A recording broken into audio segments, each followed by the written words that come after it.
Olá, hoje um torcer por quem ligeiramente diferente, né? Sou Gabriel Amaral, sou jornalista, sou tricolor e a gente vai falar aqui dos resultados que são bons para o Fluminense na rodada, como a gente faz em todas as rodadas, desde que a gente percebeu que a nossa luta era contra essa merda dessa zona de rebaixamento. E mais merda do que a zona, só o nosso próprio time em 2024. Mas não é só o torcer por quem olhando para os resultados, é também olhando para quinta-feira, para o nosso jogo. Vamos embora pro torcer por quem. Eu sou, como já me apresentei, né? Sou o Gabriel Amaral e vamos começar aqui falando sobre as possibilidades do Fluminense para este campeonato. Então vamos lá, tá? Como eu habitualmente faço, vou abrir aqui a tabela do Campeonato Brasileiro e colocar aqui na nossa tela para a gente poder falar sobre os jogos que acontecem nessa quarta-feira, primeiramente, né? Primeiro a gente vai para os jogos da quarta-feira. Tá aí na tela.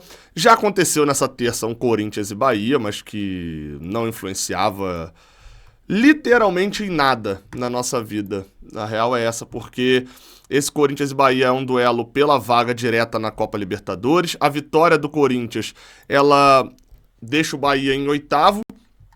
O Cruzeiro ainda precisa, mesmo se não pontuar contra o Palmeiras, mesmo se não ganhar do Palmeiras hoje, ainda vai precisar, ou mesmo se ganhar, vai precisar pelo menos empatar com o Juventude lá no Alfredo Jaconi, né? Os critérios de desempate do Cruzeiro, ele é pior do que o do Bahia, então ele, de qualquer maneira, o Cruzeiro vai precisar, para garantir mesmo a sua vaga, ganhar os dois jogos, e o Bahia tem o Atlético Goianiense em casa no domingo.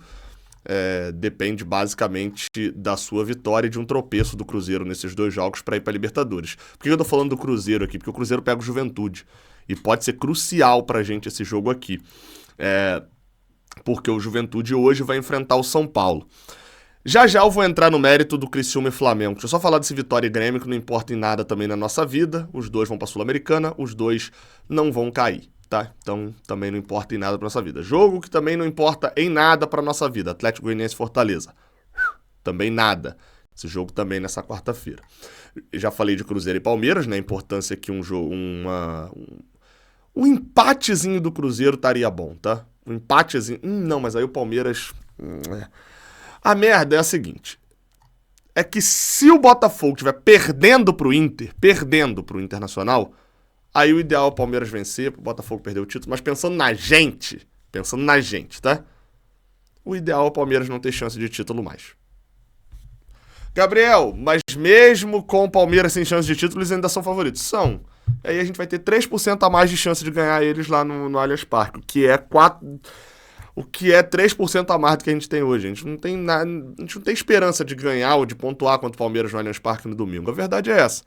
Eles, sem disputar o título, a gente tem uma mínima chance, entendeu? A gente tem mais chance do que eles disputando o título. Então, é uma merda, mas pra gente escapar do rebaixamento, não é pra nossa alegria, tá? É pra gente escapar do rebaixamento, que é a prioridade do tricolor hoje. É o Palmeiras empatar com o Cruzeiro aqui e perder as chances de título mesmo pra facilitar a nossa vida no domingo. E aí vamos lá. A gente fala desse São Paulo e do Juventude e do Criciúma e Flamengo. E para isso eu vou abrir a página dos clubes aqui no GE. Globo. Vou abrir a página do São Paulo, tá? Zubeldia pode dar chance às reservas. A página do São Paulo já tá falando de movimentação de mercado, técnico indicou possibilidade de mudança, já que o time não tem mais objetivos no torneio. Tá falando aqui da entrada do Patrick, do Sabino, do Rafinha, do Henrique do Carmo, William Gomes, que são jogadores jovens.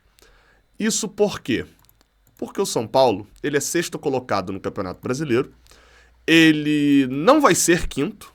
Dependeria de 2 vitórias e 2 derrotas aqui do Fortaleza, né? Não mudaria em nada a vida dele ser quinto também. Talvez 2 milhões de reais a mais, mas enfim, isso nessa ótica aqui já não muda mais quase nada. E ele também não vai ser sétimo, porque o Corinthians só tem mais um jogo, não chega até ele. Então o São Paulo não tem mais o que fazer no campeonato. O São Paulo ganhou 17 dos 36 jogos que ele ganhou, empatou 8 dos 36, ele só perdeu 11. Sabe o que isso quer dizer? Quer dizer que ele é sexto e que ele fez a parte dele no campeonato todo. E agora o técnico de São Paulo pode começar a dar rodagem no elenco para poder olhar outras peças que ele, que chegou no meio da temporada, não olhou ainda. Por que eu tô citando isso? O jogo deles é contra o Juventude. Pô, uma merda, né? O Juventude ainda tá disputando com a gente. O Juventude tem 42 pontos. E se perder os dois jogos, né? Contra o São Paulo e contra o Cruzeiro, dois times da parte alta da tabela e tal, que se interessados seriam favoritos contra o Juventude, a gente só precisaria ganhar do Cuiabá para escapar. Se a gente ganhar do Cuiabá, a gente vai 43, o Juventude perdendo os dois ficaria com 42. Mesmo se empatasse um dos jogos, ainda fica atrás da gente o número de vitórias. Mas esse problema é de quem? É nosso, o do São Paulo, jogar com reservas contra o Juventude? Esse problema é do Juventude, esse problema do São Paulo? Não. O problema nosso é a nossa campanha pífia. De 40 pontos, de 10 vitórias em 36 jogos. Da gente ter perdido mais do que empatado e ganhado no campeonato. O problema é nosso. Foi a gente que se colocou nessa situação. A gente, de certa maneira, a gente também aproveitou de pegar o Atlético Mineiro com um time misto, praticamente reserva, lá em BH. A gente também teve essa vantagem, né? Então, a merda foi feita por a gente. E por que eu tô falando isso? Porque é óbvio que aqui, resumindo a historinha, você precisa torcer pro São Paulo, reserva, jogar bem e ganhar do Juventude. No máximo empatar. Só que no outro jogo tem Criciúma e Flamengo. E eu tô vendo algumas movimentações da galera de chilique, porque a gente abre aqui o GE Flamengo e tá aqui, ó, escalação. Pulgar e Ayrton Lucas voltam ao time, sem Gerson, Rossi, Léo Pereira, Alexandro, De La Cruz. Rubro Negro terá 10 desfalques, porque algumas lesões foram anunciadas, né, pelo Flamengo. Gerson e De La Cruz suspensos, Rossi, Léo Pereira, Alexandro cortados pelo departamento médico, dor no ombro, incômodo na coxa, panturrilha. E enfim, algumas mudanças num time que deve ir com um time misto lá para Criciúma. Detalhe é que no caso do Flamengo, o jogo ainda é fora de casa, né? Gabriel Barbosa ficou fora da lista para não correr risco, porque ele vai fazer o jogo de despedida contra o Vitória, né, no final de semana, e ainda tem os jogadores que já estavam lesionados antes. O Flamengo também vai poupar alguns jogadores que ele acha que tem que poupar, e vai tirar jogadores que estão lesionados e que só poderiam ir no sacrifício para enfrentar o Criciúma. Por que que o São Paulo fez isso contra o Juventude? Para ferrar a gente? Não fez isso porque tá querendo rodar jogador. Por que o Flamengo fez isso contra o Criciúma? Para ferrar a gente?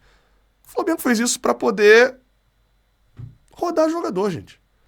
Ah, Gabriel, mas você não conhece dos bastidores, o Flamengo quer ferrar o Fluminense? Amigo, se eles querem, azar o nosso. Quem se colocou na função de poder ser ferrado foi o Fluminense. Se o Fluminense tivesse ganhado do Atlético Goianiense, o lanterna do campeonato, jogou 2 vezes contra o Atlético Goianiense, nas 2 situações o Atlético era um time horroroso. A gente não fez 3 pontinhos contra ele, não fez 2, não fez 1 pontinho. Se o Fluminense tivesse empatado os 2 jogos contra o Atlético Goianiense, ou ganhado um dos 2, sem passar essa vergonha absurda, não tava nem ligando se o Flamengo ia entregar ou não pro Criciúma, porque bastava vencer o jogo contra o Cuiabá e tava fora. Um empatezinho contra o Cuiabá. Contra o Cuiabá não, perdão. Um empatezinho contra o Atlético Goianiense, tá? Um empatezinho. Era o Marquinhos não proteger a bola daquela maneira tosca, igual ele protegeu lá. Era o Marlon, que era tido como o gênio da zaga para substituir o Nino, pela diretoria, pelo Diniz, etc., não ter falhado naquele segundo gol ridículo do Atlético Goianiense. Era só isso ter acontecido e a gente agora não tava nem aí pro Flamengo. A gente estava ganhando do Cuiabá e ficando a um jogo de escapar do rebaixamento, porque mesmo que o Criciúma ganhasse o jogo dele do Flamengo, teria que tirar uma diferença aí de 6 gols de saldo, mais ou menos, se a gente tivesse conseguido o resultado nesse jogo. Não ia acontecer. Então, assim, quem se colocou na situação é a gente. E a gente tem que parar de ser idiota também, de falar bem assim, a gente caguei pro Flamengo, a nossa situação a gente resolve sozinho. Show de bola, irmão, show de bola. Mas assim, tá sabendo que é Palmeiras no Allianz Parque, né? O campo que a gente tem 1 empate e 9 derrotas, se eu não tô enganado é isso, ou 10 derrotas, em todos os jogos que a gente jogou lá, a gente nunca venceu. Então assim, não tem que ter a menor vergonha, o menor pudor de falar que hoje uma vitória do Flamengo seria essencial pro Fluminense. Vou mostrar agora, inclusive, os cálculos. Não tem, ué. Tem que, seria. E se o Flamengo não vencer? Foi incompetente o suficiente pra não vencer o Criciúma. E azar o nosso que nos metemos nessa situação de merda. A verdade é essa. No caso de São Paulo e Juventude, vale a mesma lógica. Vale a mesma lógica. Gabriel, você acha que o Flamengo vai entregar? Não, acho que o entorno do Flamengo tá num clima de não entregar. Tá num clima de entregar, perdão. O entorno tá. Talvez o bicho para esse jogo não seja tão grande. Talvez a dor no ombro do Rossi nem fosse tão forte assim. Mas quem entrar, o time do Flamengo que entrar, pô, a pessoa vai querer mostrar serviço, cara. É inegável. Agora, acho que vai ganhar? Acho que não. Acho que na melhor da nossa situação de aí é um empate mesmo do Criciúma. São Paulo e Juventude eu acho que não tem essa pegada da torcida cobrando e tal, então é um pouco diferente. Falando aqui o torcer por quem basicão agora. Vasco e Atlético Mineiro. Tem uma situaçãozinha na última rodada que seria interessante pra gente, tá? Vem comigo aqui no simulador. Se o Vasco ganhar, o Vasco não tem mais, né, chance nenhuma de cair, a não ser com um milagre. Se o Vasco ganhar o Atlético Mineiro, o São Paulo pode até ganhar do Juventude, se for o caso ali, tanto faz. Se acontecer do Criciúma ganhar o Flamengo, o Fluminense ganhando o Cuiabá, e na quinta-feira o Red Bull Bragantino ganhar do Atlético Paranaense, ou seja, resultados ruins pra gente, vai até botar a vitória do Juventude, resultados ruins pra gente com a nossa vitória. O Atlético Mineiro se torna mais um time pra gente mirar na última rodada, tá? Porque a situação ficaria complicada, o Fluminense ainda teria que pontuar lá contra o Palmeiras, etc. Mas o Atlético Mineiro entraria desesperado na última rodada pra não perder pro Atlético Paranaense, porque se ele perde pro Atlético Paranaense, olha isso aqui, ele poderia até ser rebaixado. Então isso ajudaria a gente, por exemplo, em caso do Atlético Paranaense tropeçar no Red Bull Bragantino, isso ajudaria a gente a fazer o Atlético Mineiro entrar desesperado, e se ele ganhasse o Atlético Paranaense, ou até mesmo uma vitória, né, contra o Atlético Paranaense, mesmo a gente perdendo para o Palmeiras, a gente ainda pudesse ficar na Série A e o Atlético Paranaense caindo, dando tudo errado. Pode ser, tá, que com isso daqui e essa vitória do Red Bull, eu já falei isso algumas vezes, eu esteja alimentando o cachorro que vai me morder amanhã. Mas eu não acharia de todo ruim aqui uma vitória do Red Bull não, tá? Dependendo dos resultados da quarta-feira. Mas, voltando aqui, resultados da quarta-feira, tá? Os melhores resultados pra gente, jogo a jogo aqui no basicão, sem muito drama. São Januário seria a vitória do Vasco, manter o Atlético Mineiro com chances de cair.